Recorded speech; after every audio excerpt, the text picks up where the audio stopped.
Muy buenos días, hoy vamos a hablar de los oxitóxicos.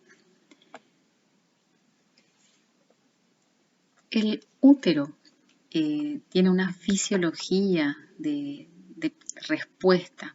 No es lo mismo el útero grávido que el útero en un estado no grávido. Los oxitóxicos son fármacos que producen contracción a nivel uterino en el útero grávido. Son utilizados para inducir o dirigir el parto mediante un estímulo controlado a la motilidad uterina. Oxitóxicos son todos los fármacos que actúan de esa manera. Comprenden a la oxitocina, las prostaglandinas, los alcaloides del cornezuelo. Con respecto a la oxitocina, que es una hormona producida en la neurohipófisis y sintetizada en los núcleos supraópticos y paraventricular a nivel del hipotálamo, tienen su estímulo de liberación a nivel de hormonas, sustancias humorales, emociones y sustancias neurogénicas que también estimulan su secreción. ¿Qué es lo que producen? Inducen la distensión vaginal y del cuello uterino, poscoito o posparto, y la succión mamaria. Inhiben la secreción de la relaxina ovárica y durante emociones fuertes y estrés también inhiben la secreción de la oxitocina. Con respecto a su farmacodinámica, en el útero aumentan la frecuencia y la potencia de actividad contráctil del músculo liso uterino, reduce el potencial de reposo celular y facilita el disparo de potenciales de acción. Aumenta el automatismo uterino en cualquier fase hormonal, siendo más intenso en presencia de una adecuada concentración de estrógenos. In vitro, la progesterona antagoniza el efecto de la oxitocina. Contrae el útero en cualquier fase, en el fase del ciclo o en el periodo de gestación. La sensibilidad aumenta en las últimas semanas del embarazo y en el momento del parto, porque hay un aumento de los receptores, así como también aumento de la sensibilidad. La contracción inducida por los oxitóxicos es dosis dependiente, de ahí que el uso de altas dosis en la inducción o la dirección del parto. Contracciones persistentes del útero y el peligro que se tiene es la rotura uterina, incluso la acidosis fetal. ¿Cuál es el mecanismo de acción? Entonces, los receptores que son de naturaleza proteica, que están localizados en la membrana celular, están distribuidos de todo el cuello uterino y tienen mediadores de calcio extra e intracelular, fosfoinositosis, prostaglandinas, que disminuyen la actividad de las oxitocinasas plasmáticas y aumentan la entrada de calcio y disminuye la salida de calcio de la célula. A nivel de la glándula mamaria, los oxitocitos actúan a nivel de las fibras mioepiteliales de los acinos y producen la eyección de la leche. Este estímulo es producido, por ejemplo, por la succión de los recién nacidos. En el aparato cardiovascular, a grandes dosis, produce relajación notable pero transitoria del músculo liso vascular, disminuye la presión arterial sistólica y diastólica, produce hiperemia facial, taquicardia refleja. Forma dosis dependiente, también contrae la arteria y las venas umbilicales. Es responsable del cierre de los mismos luego del nacimiento. En el sistema nervioso central hay una amnesia mediada por receptores de modulación de transmisores. Tiene una estimulación o una conducta maternal, sobre todo en los animales, de protección al cachorro o al hijo. Inhibe la liberación de hormona estimulante de los melanocitos. A nivel del ovario se relaciona con la ovulación y la involución del cuerpo amarillo, la luteólisis. En el aparato reproductor masculino aumenta la contractilidad, facilitador del transporte de espermatozoides y la esteroidogénesis in vitro. La oxitocina disminuye la producción de testosterona. Con respecto a su farmacocinética, se absorbe bien por vía oral, sufre degradación de proteasas del tubo digestivo, es activa por vía subcutánea, endovenosa, otras vías en el posparto y la lactación en forma sublingual e intranasal. Se utiliza mediante atomizadores o goteo, instilaciones. La oxitocina se fija en un 30% de las proteínas plasmáticas, tiene una vida media muy corta, es metabolizada por la oxitocinasa en el sistema nervioso central, hígado, plasma, placenta, riñones. Y un 1% es excretada según la dosis administrada. Dentro de los efectos adversos, a dosis elevada, asfixia fetal, bradicardia fetal, ruptura uterina, hipotensión arterial son los más complicados. hiperbilirubinemia neonatal con un mecanismo no muy bien aclarado. ¿Cómo se hacen las indicaciones? El sintocinón, que es el oxitóxico, es inducido para hacer inducción del parto, se administra en forma de infusión continua cuando existe una atonía uterina, ¿verdad? Y para el aumento del trabajo de CARS del parto en caso de contracciones irregulares y fase de dilatación cervical muy prolongada con disminución de la progresión de la anestesia epidural. Conservación del tono uterino después de la expulsión del feto, cuando fracasan o están contraindicados la ergonovina, la metilergonovina o en la hipertensión arterial para el control de la hemorragia uterina posparto. En la ingurgitación mamaria en caso de eyección insuficiente o de succión inadecuada, también para facilitar la alimentación del recién nacido, para estimular. Valoración de la insuficiencia uteroplacentaria en embarazos de alto riesgo, prueba de estimulación con oxitocina en el preparto y el tratamiento del aborto inevitable, incompleto o frustrado también.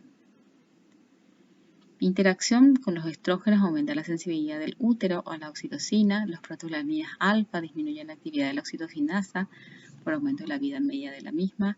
Con los anestésicos ciclopropano, enflurano, alotano y sulfurano empeoran la hipotensión causada por la oxitocina y disminuyen la respuesta uterina de los oxitóxicos.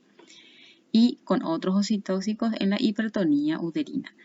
¿Dónde está contraindicado? En la inercia uterina o toxemia grave, durante el parto, donde existe una desproporción cefalopélvica significativa, donde existe una presentación o prolapso del cordón, procedencia del cordón, en la placenta previa y cuando hay distrés fetal. Las prostaglandinas que están presentes en el endometrio, en el útero no gestante, en el miometrio, en el amnio y membranas fetales, en los ovarios y en el líquido seminal. Al término de la gestación, en el trabajo de parto, aumentan las concentraciones en el líquido amniótico, sangre del cordón umbilical y en la sangre materna.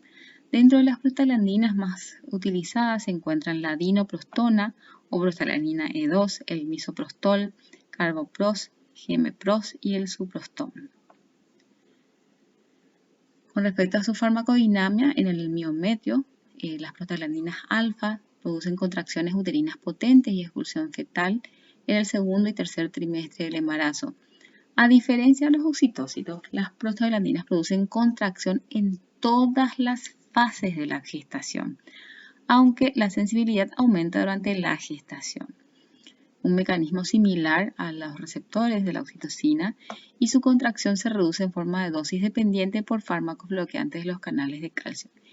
En el cuello uterino, las prostaglandinas en administración tópica o vaginal o intracervical producen la maduración del cuello uterino a dosis que no afectan la motilidad uterina, que es útil para la dilatación cervical para aspiración y legrados, por ejemplo.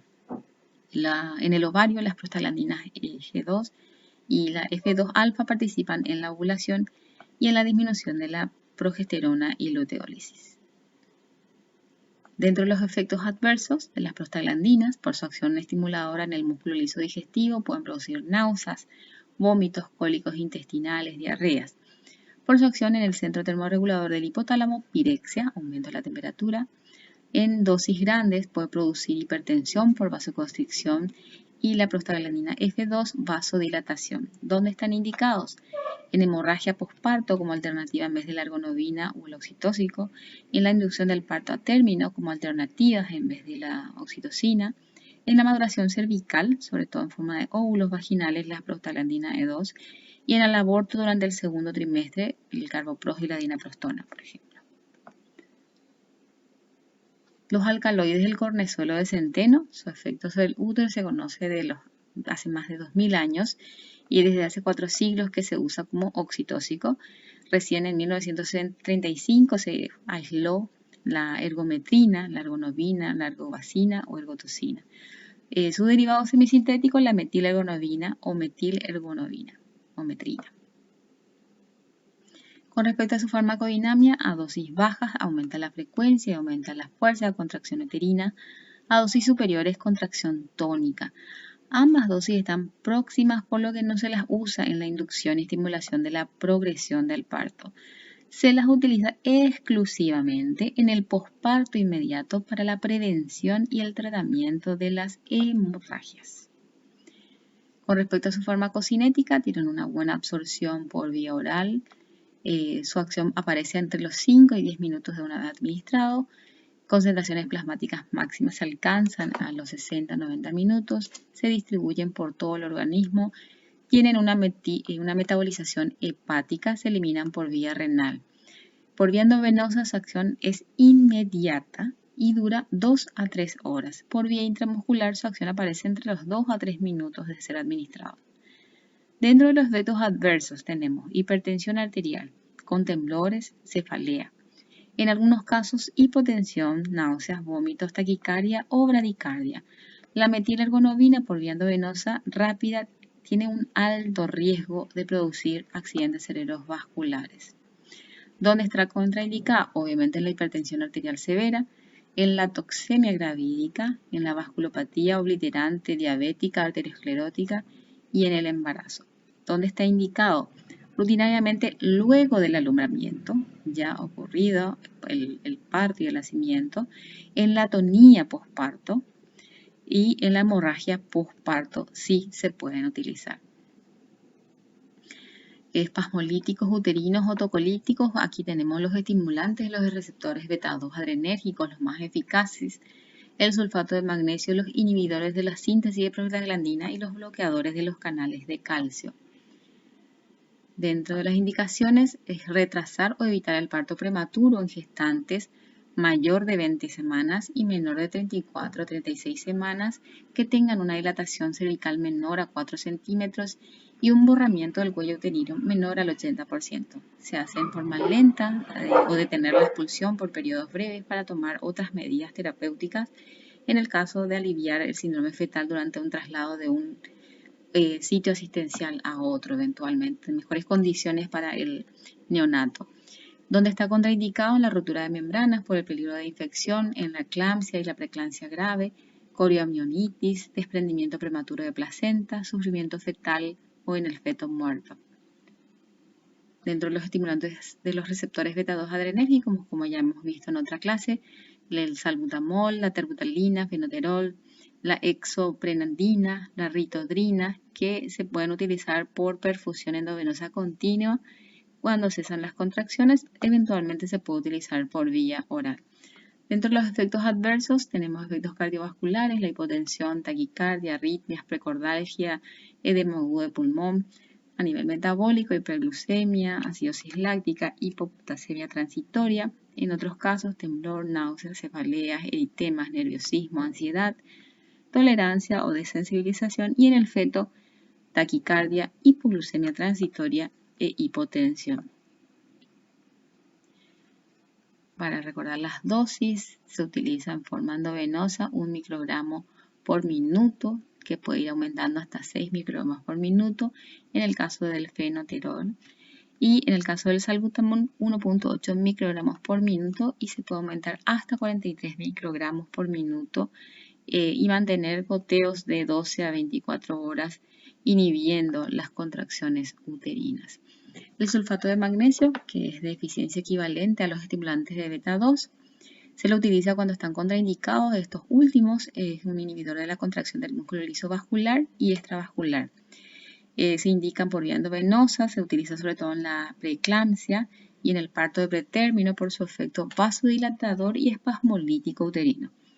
Dentro de los efectos adversos, sensación de calor, rubor, náuseas, cefaleas, palpitaciones, nistagmos, sudoración. En uso prolongado, disminución de la mineralización en el feto. Los inhibidores de la síntesis de prostaglandinas que bloquean a los COX-DOX no se utilizan mucho porque tienen muchos efectos adversos, sobre todo en el feto, donde produce un cierre prematuro del ducto arterioso, puede producir hipertensión pulmonar, diástasis y hemorragia, realmente no están muy bien indicados. Y los bloqueantes de los canales de calcio, que la más utilizada es la nifedipina, tiene muchos efectos adversos también, que puede producir un enrojecimiento facial transitorio y asociado con los beta-2, reducen sus efectos cardiovasculares. Por último tenemos a los antagonistas de los oxitóxicos como el atosiban, que es un antagonista competitivo de los receptores de oxitocina humana y que disminuye la frecuencia de las contracciones y el tono de la musculatura uterina, inhibiendo las contracciones uterinas, pero se utiliza en edades gestacionales por debajo de 33 y por encima de 24, donde incluso deben estar evitando la rotura prematura de membranas después de las 30 semanas. Con respecto a, tiene muchos efectos que puede producir aumento de la frecuencia cardíaca fetal, hemorragias uterinas preparto, eclampsia y preeclampsia grave, muerte intrauterina del feto, sospecha de infección intrauterina, placenta previa, abruptio placentae y cualquier otra condición de la madre o el feto, por lo cual es muy peligroso utilizarla, en realidad no es recomendable. Bueno, eso es todo, les dejo por esta vez y les recuerdo que el 14 de noviembre se celebra el Día Mundial de la Diabetes. Les invito a estar haciendo un chequeo a personas mayores de 35 años que tengan antecedentes familiares de diabetes, que tengan eventualmente, hayan tenido un hijo más de 4 kilos y fomentar la buena alimentación y los hábitos saludables. Que tengan un buen inicio de semana.